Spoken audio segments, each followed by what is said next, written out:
La hernie discale.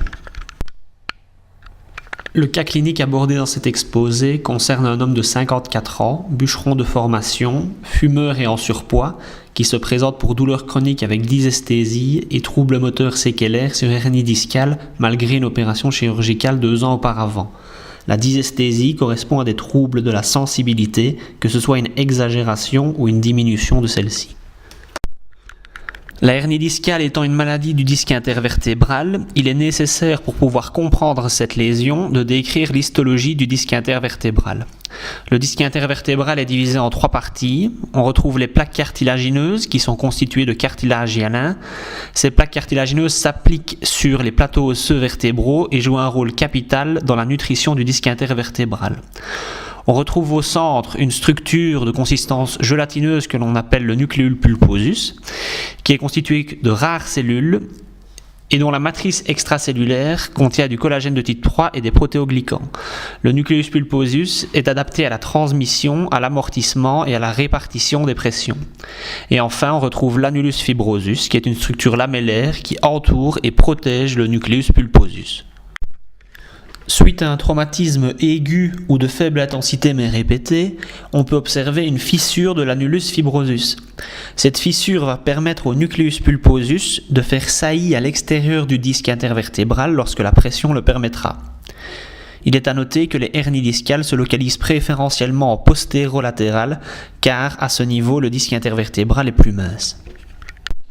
Le nucleus pulposus peut comprimer les racines nerveuses qui sortent de la moelle. Cette compression peut conduire à des troubles moteurs, si ce sont les neurones moteurs de la racine antérieure ou du nerf spinal qui sont comprimés, des troubles sensitifs, si ce sont les neurones sensitifs de la racine postérieure ou du nerf spinal qui sont comprimés, et des douleurs chroniques, puisque les fibres nociceptives seront également comprimées.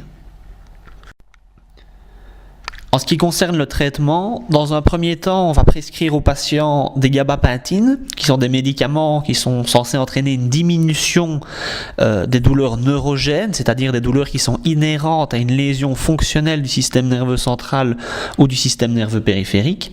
Et on lui prescrirait également de la morphine, qui est un antalgique. En cas d'échec de ce traitement, on pratiquera alors ce qu'on appelle une stimulation électrique médulaire, qui consiste à provoquer des pulsions électriques à proximité des structures nerveuses douloureuses, ce qui conduit à une paresthésie. Et cette paresthésie doit normalement entraîner un déficit de perception de la douleur et donc soulager de cette manière le patient. Voilà le schéma explicatif de la vignette. L'hernie discale, qui correspond à une saillie du nucleus pulposus à travers une fissure de l'annulus fibrosus, va conduire à une compression des racines nerveuses qui sortent de la moelle, ce qui va entraîner de la dysesthésie par compression des neurones sensitifs, des troubles moteurs par compression des motoneurones et de la douleur chronique par compression des fibres nociceptives. Le traitement se présentera sous la forme de gabapentine et de morphinique, et en cas d'échec de ce traitement, on réalisera une stimulation électrique médulaire. Ces 2 traitements ont évidemment pour but d'entraîner une diminution de la douleur chronique. Pour terminer, voici une vulgarisation du schéma explicatif précédent.